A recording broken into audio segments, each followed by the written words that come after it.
আজ দই চিকেন রান্না করব। তার জন্য নিয়ে নিয়েছি 750 গ্রাম চিকেন, দিয়ে দিলাম গোলমরিচ গুঁড়ো, নুন, আদা রসুন বাটা। এইটা ভালো করে মাখিয়ে কিছুক্ষণ রেখে দেবো।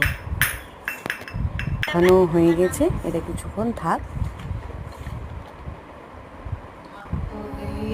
চিকেনটা অনেকক্ষণ হয়ে গেল।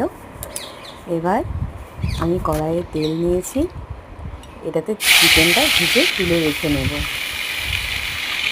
আমার চিকেন ভাজা হয়ে যায়, ততক্ষণ আমি মশলাগুলো সব রেডি করে নিচ্ছি।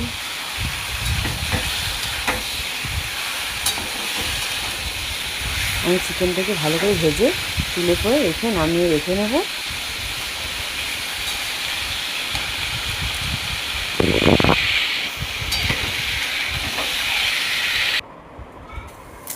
চিকেন আমার ভাজা হয়ে গেছে। ওই তেলটাতে আমি দিয়ে দিলাম জিরে ফোড়ন, তেজপাতা, পেঁয়াজ কুচি। এটাকে ভালো করে ভেজে করে আমি এটাতে দিয়ে দেব আবার একটুখানি সামান্য মৌরি,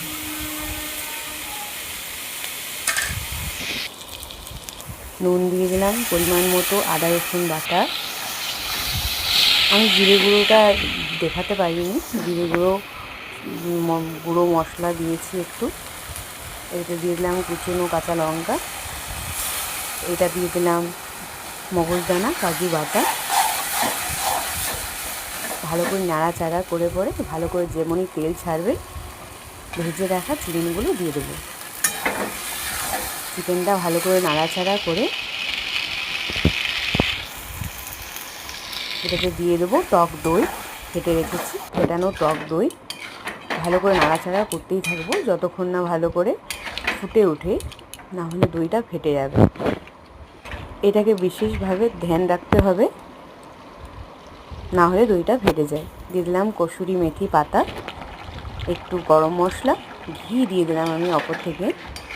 একটু ঘি দিয়ে দিলে টেস্টটা একটু আলাদা রকম আসে। ব্যাস।